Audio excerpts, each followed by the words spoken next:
Alors, revenons à la nécessité de partir d'hypothèses pour analyser notre environnement. La question qu'il faut se poser, c'est donc d'où viennent ces hypothèses. Et pour cela, on va faire un exercice très simple. Regardez l'image célèbre qui s'affiche à l'écran, qui est celle de Bin Laden devant sa grotte. Que voyez-vous? Alors la réponse que j'obtiens très souvent quand je pose cette question, c'est on a un individu qui est habillé très sommairement devant une caverne. C'est donc un homme des cavernes, un primitif, qui au fond ne nous menace pas beaucoup et que l'on peut estimer pas dangereux du tout. Or, si on montre la même photo à un musulman, ce musulman vous répondra que, en fait, la grotte a une signification très profonde dans l'islam, puisque c'est dans une grotte que Mahomet a trouvé refuge en 622, quand il a dû fuir la Mecque, et c'est également dans une grotte qu'il a reçu la révélation du Coran. Ce que montre cet exemple très simple, c'est que les hypothèses à partir desquelles nous donnons un sens à notre environnement, et qui donc vont guider notre prise de décision, sont le reflet de notre identité, en tant qu'individu et collectivement au sein d'une organisation. Le décideur et ceux qui le conseillent devront donc rendre leurs hypothèses explicites et le faire en lien avec leur identité et leur culture, de manière encore une fois très explicite, très systématique et souvent très critique. Alors si les hypothèses sont façonnées par notre identité, elles peuvent en retour façonner cette dernière. Alors, reflet de notre identité, ces hypothèses guident notre compréhension du monde et donc notre prise de décision, souvent durant des années. Les hypothèses deviennent alors implicites. Et puis des événements font qu'elles s'avèrent fausses, parfois de manière brutale.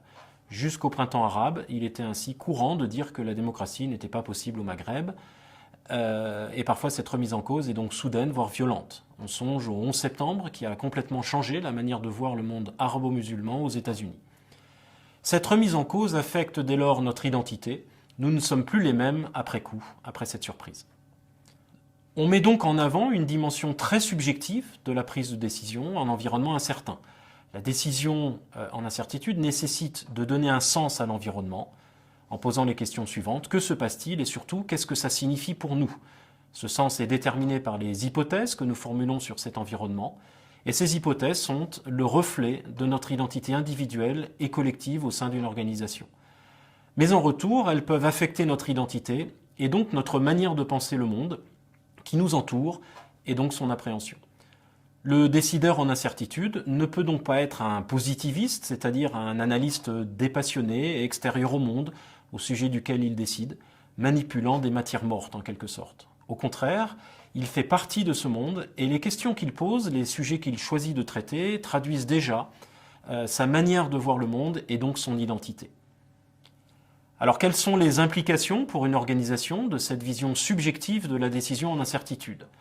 Eh bien, penser et décider dans l'incertain nécessite donc deux choses très importantes.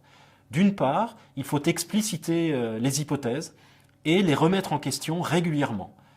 Et d'autre part, il faut être capable de générer de nouvelles hypothèses de manière créative, de manière large et surtout de manière à ne pas se laisser surprendre. Cette capacité à générer des hypothèses passera notamment par une diversité des acteurs et une capacité à permettre des dissensions au sein de l'organisation. Il faut donc éviter l'homogénéité du corps social de l'organisation et mettre surtout en place des mécanismes qui permettent à cette diversité d'opinions de réellement fonctionner. Alors, à partir de tous ces éléments, que peut faire l'État face à l'incertitude? Eh bien, une fois que l'on reconnaît la difficulté de prédire dans un environnement incertain, il va s'agir d'opérer un renversement épistémologique en quelque sorte. On ne regardera pas l'avenir comme quelque chose qui arrive, mais comme quelque chose que l'on construit. L'État peut donc regarder l'avenir et l'incertitude qui lui est associée, non pas seulement comme un danger, mais aussi comme une opportunité. Il s'agit de construire un avenir souhaité. Ainsi, loin d'être seulement un danger, l'incertitude offre également des marges de manœuvre aux décideurs stratégiques. Au lieu de dire « dans la mesure où l'on prédit l'avenir, on peut le contrôler », on dira « dans la mesure où on contrôle l'avenir, on n'a plus besoin de le prédire ». Et par contrôle, il faut entendre la capacité à créer cet avenir, à l'influencer, plutôt qu'essayer simplement de le découvrir. Alors comment se fait ce contrôle? Eh bien en construisant avec d'autres, qu'on va appeler des parties prenantes, les autres acteurs. En effet, si peu d'événements sont prévisibles aujourd'hui, le jeu des acteurs, lui, est beaucoup plus prédictible. Il faut donc s'inspirer de l'Empire byzantin, historiquement, et en quelque sorte aller au contact avec l'extérieur, très en profondeur.